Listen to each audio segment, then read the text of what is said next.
और हमारे साथ इस विषय पर विस्तार से चर्चा करने के लिए हैं ज्योतिषाचार्य डॉक्टर नितिशा मल्होत्रा जी। बहुत स्वागत है हमारे साथ इस पॉडकास्ट में जुड़ने के लिए। और आज ज्योतिषाचार्य जी से ही जान लेते हैं कि महाअष्टमी कब है, क्योंकि इसको लेकर काफ़ी ज़्यादा कन्फ्यूज़न है। तो सबसे पहले सवाल तो यही है आपसे कि आखिर महाअष्टमी है कब। थैंक यू श्रुति जी, और सभी को नवरात्रों की, महाअष्टमी, महागौरी की व्रत की बहुत सारी शुभकामनाएं। महागौरी जैसे कि नाम से ही सुनाई पड़ रहा है कि महागौरी, जिसका गौर जैसा वर्ण है और जो पूरे परिवार के साथ शिव जी को प्राप्त करने के बाद गणेश जी के साथ, कार्तिकेय जी के साथ एक अच्छे पारिवारिक उसको बिता रही हैं। तो महागौरी का जो व्रत है वो 6 अप्रैल दिन रविवार को मनाया जाएगा, क्योंकि रवि योग होने के कारण 6 अप्रैल का जो मुहूर्त है वो बहुत ही ज़्यादा महत्वपूर्ण है।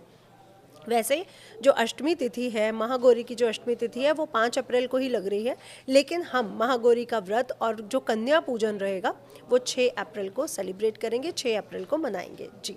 और नितिशा जी, चैत्र नवरात्र के 8वें दिन तो माँ के किस स्वरूप की पूजा अर्चना की जाती है। जी, तो चैत्र नवरात्र के 8वें दिन महागौरी की पूजा की जाती है, जिसे महागौरी कहा गया है।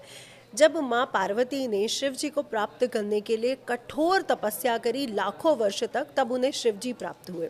अब उस तपस्या में माँ गौरी बिल्कुल धुएं की तरह काली हो चुकी थी, क्योंकि वो इतनी कठोर तपस्या में थी।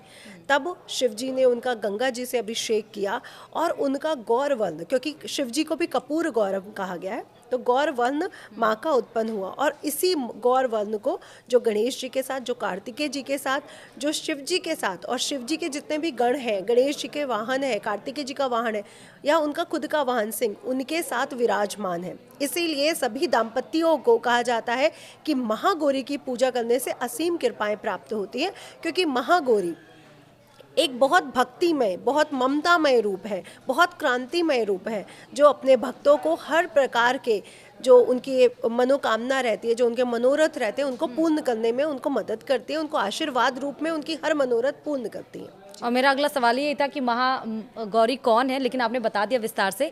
तो अब ये भी जान लेते हैं कि महागौरी को अगर साधना है, अगर उनसे फल प्राप्त करना है, अगर ये जानना है कि उनकी असीम कृपा आपके ऊपर बनी रहे, तो उनके लिए मंत्र कौन सा पढ़े और साथ ही पूजा विधि क्या है महागौरी जी की। तो बहुत अच्छा क्वेश्चन है, क्योंकि मंत्र जानना बहुत ज़रूरी है।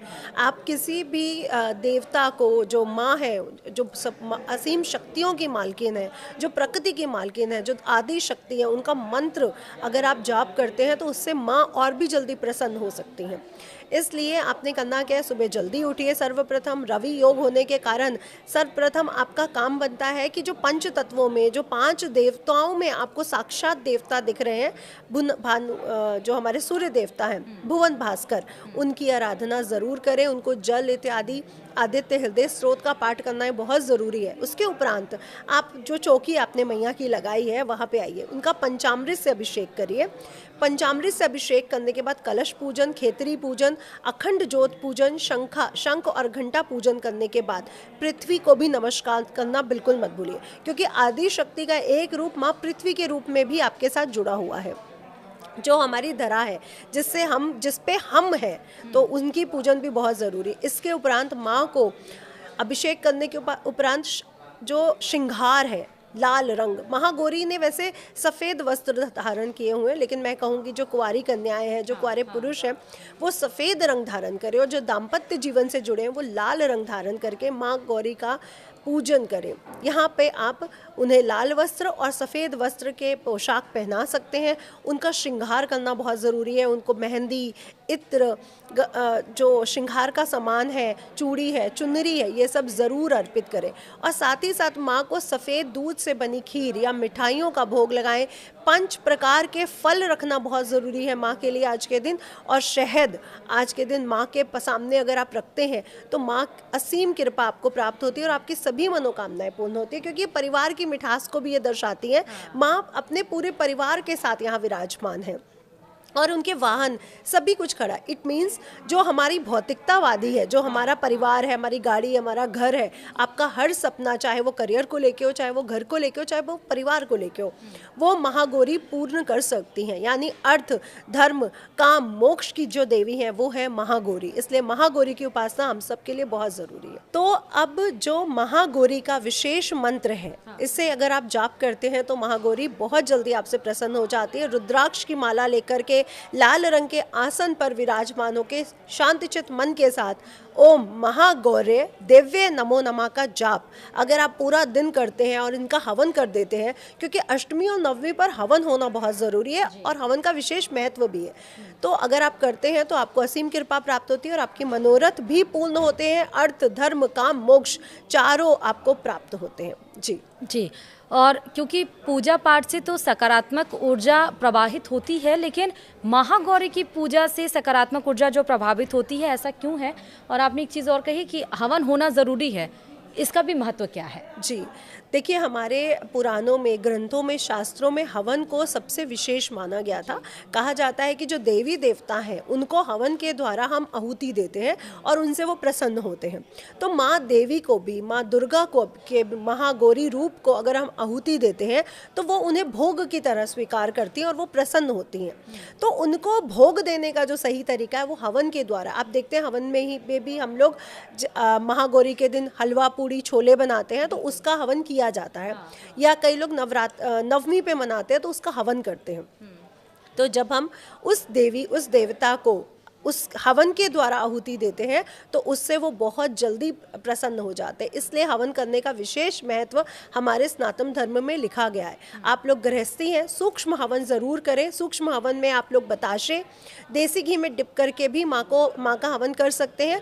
जो भी आपने आज के दिन उनके लिए भोग बनाया है, क्योंकि आज के दिन उनको सफ़ेद चीज़ों का भोग ज़रूर चढ़ता है, सफ़ेद मिठाइयाँ चढ़ती है, सफ़ेद खीर चढ़ता है, छोले, हलवा, पूड़ी भी चढ़ता है, क्योंकि जितने भी दाम्पत्य हैं वो आज के दिन ही अपने घर में पूजन करते हैं, कन्या पूजन। और जो लोग सन्यासी हैं, जो लोग मंदिरों से जुड़े हैं, पूजा पाठ से जुड़े हैं, सन्यास से जुड़े हैं, साधु से जुड़े हैं, साधुत्व से जुड़े हैं, वो लोग महानवमी पर पूजा करते हैं, कन्या भोजन करते हैं। तो आज के दिन कृपया आप लोग एक सूक्ष्म हवन ज़रूर करें। आप किसी ब्राह्मण, किसी पंडित के द्वारा भी कर सकते हैं, करवा सकते हैं और खुद भी आराम से कर सकते हैं। इसका कोई विशेष वो नहीं है। आपने हवन कुंड बनाना है और उसके बाद अग्निदेव का वो करना है, अग्निदेव को आवाहन करना है कि अग्निदेव प्रकट हो और आपकी मनोरथ पूर्ण करें। और महादेवी भी आपको असीम कृपा, महादेवी, गणेश जी, कार्तिकेय जी, शिव जी की आपको प्राप्त हो। ऐसा करते हुए आप बताशों से या हलवे पूड़ी से भी उनका छोटा सा सूक्ष्म हवन सामग्री के साथ कर सकते हैं। जी, इसीलिए सकारात्मक ऊर्जा भी प्रभावित होती है। और हवन का महत्व क्या, ये भी आपने बताया। वास्तु दोष हमारा सब समाप्त हो जाता है, घर शुद्ध हो जाता है। पूजा हो रही है, हमने गंगा जल छिड़का है, अखंड जोत जलाई है, तो घर में शुद्धता बढ़ रही है। और हमारा भी, क्योंकि अब आप देख ही रही हैं, जैसे आपके भी चेहरे पे नूर आ रहा है कि आप भी लोग जो व्रत कर रहे हो, जो पूजन कर रहे हो, आज छठा जो भी दिन चल रहे हैं, वहाँ पे हमारे चेहरे में भी क्रांति, माँ की असीम कृपा दिख रही है। तो सब में ऊर्जा, उष्णा, आप देखिए चारों तरफ प्रकृति कैसे हरी हो रही है, पुराने पत्ते निकल के नए कोपले आ रही हैं, तो रंग बिल्कुल सुंदर सा बदल रहा है। तो ये प्रकृति का रूप है जहाँ पर गर्मी ऋतु, ग्रीष्म ऋतु शुरू हो रही है। और पूरी प्रकृति ही आप देखिए कितनी सुंदरमयी हो जाती है जब चैत्र मास के नवरात्रे आरंभ होते हैं। और जब चैत्र मास के नवरात्रे खत्म होते हैं तो मनुष्य जीवन पर इसका पड़ने वाला जो 9 दिन का प्रभाव है बहुत सकारात्मक ऊर्जा के साथ, उष्णा के साथ रहता है। जी, तो पूजा का महत्व क्या था, माँ गौरी को प्रसन्न कैसे करें, मंत्रों का जाप क्या करें, पसंदीदा रंग, ये सारे प्रश्नों को आपने विस्तार से बताया। अब ये जान लेते हैं, आपने कहा अष्टमी के दिन कन्या पूजन की जाती है, तो कन्या पूजन क्यों करते हैं, उसकी मान्यता क्या है? जी, क्योंकि माँ जब सती ने दूसरा जन्म लिया, वो पार्वती के रूप में आई, तो उनका जो पहला रूप है माँ शैलपुत्री, वो एक छोटी कन्या का है जो 8-9 साल की है। इसीलिए माँ के इस बार कन्या पूजन का विशेष महत्व हो जाता है कि माँ की अगर रूप, कन्या रूप में अगर आप उनका पूजन कर लेते हैं तो असीम कृपा आपको प्राप्त होती है। वैसे तो देखिए सुहागनें भी खिलाई जाती हैं, ऐसे बहुत से व्रत होते हैं जिसमें सुहागनें खिलाई जाती है। लेकिन नवरात्रि में अगर आप कन्या पूजन करते हैं तो इसका विशेष महत्व होता है, क्योंकि माँ कन्या के रूप में अवतरित होकर के महागौरी और महासिद्धिदात्री के रूप तक जा रही हैं। इसलिए कन्या भोग बहुत ज़रूरी है। लेकिन अगर हो सके तो चाहे 3 चाहे 5 सुहागनों को भोजन ज़रूर कराएं, गाय माता को ज़रूर भोजन कराएं। इससे माँ की असीम प्राकृतिक शक्ति आपके साथ जुड़ जाती है, ब्रह्मांडीय शक्ति और मानवीय ऊर्जा का संचरण होता है। तो स्त्रियों को भी भोजन कराना चाहिए और अपने घर कुल के ब्राह्मण को, पंडित को भी कुछ ना कुछ ज़रूर भोजन कराना चाहिए या उनको दक्षिणा ज़रूर भेजनी चाहिए, ये भी ज़रूर करना चाहिए। तो आपने ये जाना कि क्यों कराना चाहिए, लेकिन कैसे कन्या पूजन करें? 9 कन्याएं, 11 कन्याएं, 21 कन्याएं अपनी क्षमता के अनुसार बुला सकते हैं, लेकिन 9 कन्याएं होना बहुत ज़रूरी है, क्योंकि 9 रूप है। एक एक चरण मनुष्य के जीवन में आगे बढ़ रहा है माँ के 9 रूपों के साथ। ठीक बात। तो 9 कन्याएं ज़रूरी हैं। उसके उपरांत 9 कन्याओं को बुला के उनके चरण धोने बहुत ज़रूरी हैं, क्योंकि माँ अगर आपके घर में आ रही है तो उनकी चरण धूली ही अगर हमारे शरीर पर लग जाती है तो वैसे भी हमारा जो रोग है, जो कष्ट है, जो दरिद्रता है, वो समाप्त हो जाती है। उनकी चरण धोने के उपरांत उन्हें तिलक करना, कलावा बांधना और उनका श्रृंगार ज़रूर करें। तो जैसे आपके घर में माँ आई है तो आप श्रृंगार करते हैं, उन्हें चंदन का तिलक लगाते हैं, आभूषण पहनाते हैं, इत्र लगाते हैं। तो अपने घर की आई कन्याओं को भी चूड़ी, चुनरी, इत्र लगाना बिल्कुल ना भूलें। उनको पूरा सजाकर सुशोभित करके बिठाएं, आसन दे ज़रूर। उसके उपरांत उन्हें भोजन, यानी जो भी आज आपने, क्योंकि आज पारण भी करना है ना, हमने 9 दिन के व्रत रखे, 8 दिन के व्रत रखे, तो आज पारण भी करना है हमने। उन्हें जो आप भोजन दे रहे हैं, क्योंकि अब आप व्रत तोड़ने जा रहे हैं, तो अब आप पारण करने जा रहे हैं, तो आपके घर में जो हलवा पूड़ी, चावल छोले जो भी बना है, जो भी आपके घर में बनाया जाता है एज अ रिचुअल, वो माँ को उन 9 कन्याओं के रूप में उनको भोग में ज़रूर दें। साथ में दक्षिणा देना बिल्कुल ना भूलें, क्योंकि दक्षिणा का विशेष महत्व है। मैंने कहा कि माँ गौरी अर्थ, धर्म, काम, मोक्ष की देवी है। ये चारों तत्व, चारों चीज़ें हमें प्राप्त होती हैं, इसलिए दक्षिणा देना माँ को बहुत ज़रूरी है। उसके उपरांत माँ से आशीर्वाद लें, अपनी मनोरथ उनके सामने कहें और माँ से आशीर्वाद लें, और उन्हें यथाशक्ति दक्षिणा देने के साथ साथ उनको अपने घर जाने की वो दें, कि माँ अपने घर जाएं और हर साल, हर नवरात्रि पर, क्योंकि साल में 2 बार नवरात्रि आते हैं, शारदीय और चैत्र मास की, तो अगली बार भी वो हमारे घर पे आए और असीम कृपाएं लेकर के आएँ। ऐसा मनोरथ रखते हुए, माँ से आशीर्वाद लेते हुए अपने व्रत का पारण कर सकते हैं, यानी अपने व्रत को खोल सकते हैं। इसके लिए आप 9 कन्याओं के भोजन के उपरांत दुर्गा मंदिर में जाकर के भी कन्या भोज ज़रूर कराएं। अपने कुल गुरु या कुल ब्राह्मण को भी कुछ ना कुछ देना बिल्कुल ना भूलें, और अपने घर की महिलाओं को बहुत सम्मान दें, माता के चरण जरूर छुएं। अपनी पत्नी को अगर आप सम्मान देते हैं, अपने घर की स्त्रियों को भाभी के रूप में, नंद के रूप में, बेटी के रूप में, मासी, साली, किसी के रूप में भी अगर आप सम्मान देते हैं तो महागौरी की असीम कृपा प्राप्त होती है, क्योंकि महागौरी परिवार को लेके बैठी। तो परिवार को पूजना भी बहुत ज़रूरी है, परिवार को सम्मान देना भी बहुत ज़रूरी है जी। और इसका शुभ मुहूर्त क्या होगा? जी 8:15 से लेके 8:16 से आरंभ है। जो कन्या भोज का शुभ मुहूर्त है वो 10:30 तक रहने वाला है जी।